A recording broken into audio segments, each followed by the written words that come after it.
The arrangement of the Quran is one of many reasons why Muslims believe that it could only have come from God. In fact, modern research has discovered a remarkable structure in the Quran known as ring composition.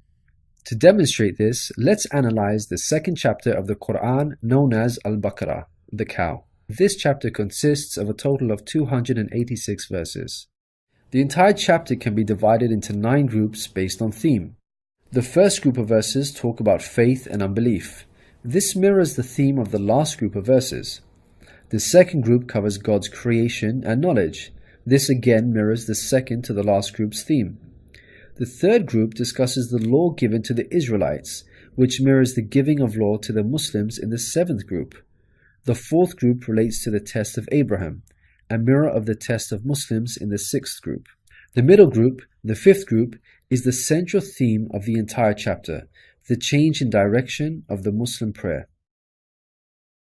We have made you believers a middle nation, so that you may bear witness to the truth before others. We only made the direction the one you used to face in order to distinguish those who follow the messenger from those who turn on their heels.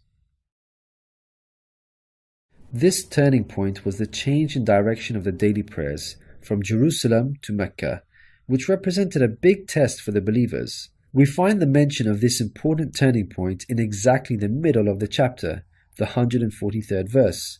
Moreover, this verse even contains the word middle. Together, these 9 groups form a giant ring composition. As you can see, ring composition is structured as a sort of circle, with the central meaning placed at the center. You can think of it in terms of a mirror, so ring composition is the equivalent of putting a mirror in the middle. What is mentioned in the first half will be reflected in the second half. Things can be taken a step further. If we examine these 9 groups, we find that they each contain sub-ring compositions. So what we have is rings within rings. For example, here is the 8th group with the theme of God's creation and knowledge. We can see that the beginning and the end both have the themes of giving and charity, and the central theme of God's power and knowledge is placed in the middle.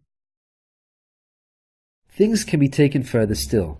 This sub-ring contains yet another ring within itself. This is the 255th verse known as Ayat al-Kursi, the verse of the throne. Just like the chapter which contains it, the verse of the throne can be divided into 9 groups based on theme. The first and 9th parts each mention God's personal names.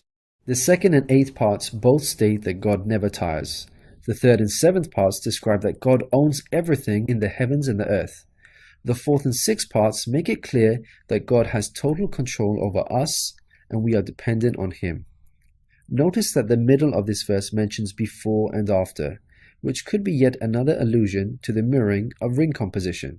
It's worth highlighting that not only does the verse of the throne contain its own ring composition, but it is also positioned as a sub-ring within 2 larger rings, a concentric ring composition. We can see that this chapter of the Quran is marvelously designed, being precisely and tightly arranged according to the principles of ring composition.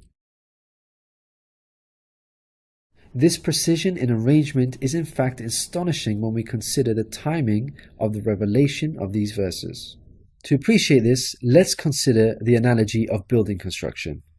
Imagine you had the task of building a house. Rather than waiting until you receive all of the materials and then drawing up a carefully thought out design plan, you instead decide to proceed without complete knowledge of the constituent parts, constructing it piecemeal, adding to it bit by bit as and when you receive the individual materials.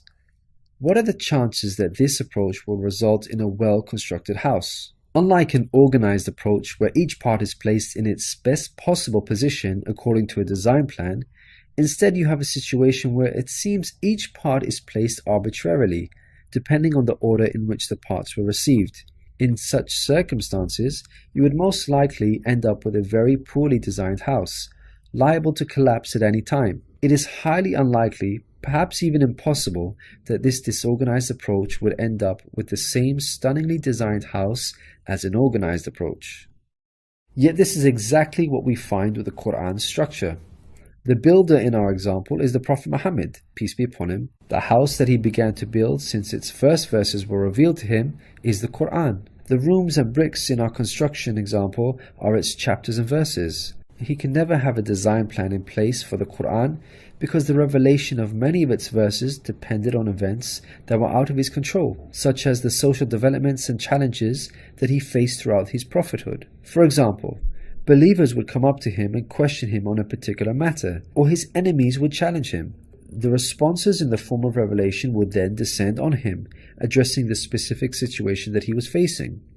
How could Muhammad have devised such an intricate plan when he could not predict the events that would dictate the revelation of verses? Such an arrangement would have to be planned in advance, but this was not possible due to these events being out of his control. What this demonstrates is that the author was someone who could predict the future. Possessing knowledge of the unseen is a quality of God, not human beings. Some critics may point out that books prior to the Quran had this literary style and therefore we cannot use this as an evidence for the Quran's divine origin. However, comparing the Quran to other books is like comparing night and day for many reasons. Firstly, Prophet Muhammad, peace be upon him, was not a poet nor did he have any literary reputation. In fact, like many people at the time, he could not read or write. Secondly, most people would assume that the Quran is arranged chronologically, starting with the first revealed verse and ending with the final revealed verse. This is the order in which books are typically written, in a logical sequence starting with the beginning, then the middle, and finally the end. But the way the Quran was composed is unlike any other book. Al-Baqarah, the chapter of the Quran that we have covered, was not revealed starting with verse 1, followed by verse 2, then 3, and so on. Rather, its verses were revealed out of sequence over a span of many years and interspaced with the revelation of verses from other chapters. The Quran's unusual manner of revelation makes implementing ring composition much more difficult than conventional books. Thirdly, conventional books follow an editorial process by undergoing multiple stages of editing, which allows the author to gradually refine the text over time. However, the Quran did not undergo an editorial process. Prophet Muhammad, peace be upon him, would place the verses in their positions as soon as they were revealed to him. With each new verse, he would not go off and review what had been previously revealed to see where he can position them in order to maintain a ring structure. Rather, spontaneous revelation was immediately followed by the placement of the verse, its position fixed. When we look at the history of the Quran's compilation, there is not a single instance of a verse being moved around in order to make it fit a ring composition. Fourthly, achieving ring composition in conventional books is much more feasible as the author has complete control over the content, allowing them to plan their structure ahead of time. As we've already seen with the Quran, its content was circumstantial as it was tied to events that were out of the control of the Prophet Muhammad, peace be upon him, and therefore he could not plan a structure ahead of time. Fifthly, the Quran was first revealed as an oral recitation, not in written format. With written books, you can easily plan a structure because you can quickly and conveniently refer back to what you have written previously. But with a recited text like the Quran, the Prophet Muhammad, peace be upon him, would have had to rely on his memory in order to recall what was previously revealed, a much greater challenge. In light of all these difficult circumstances, wouldn't you expect the Quran's structure to be jumbled? What we find against all odds, however, is that the Quran contains a remarkably sophisticated structure. The circumstances of the Quran's revelation, together with its precision and harmony, represent a compelling argument for its divine origin. Your companion is neither astray nor being misled, nor does he say anything of his own desire. It is no less than inspiration sent down to him. He was taught by one mighty in power.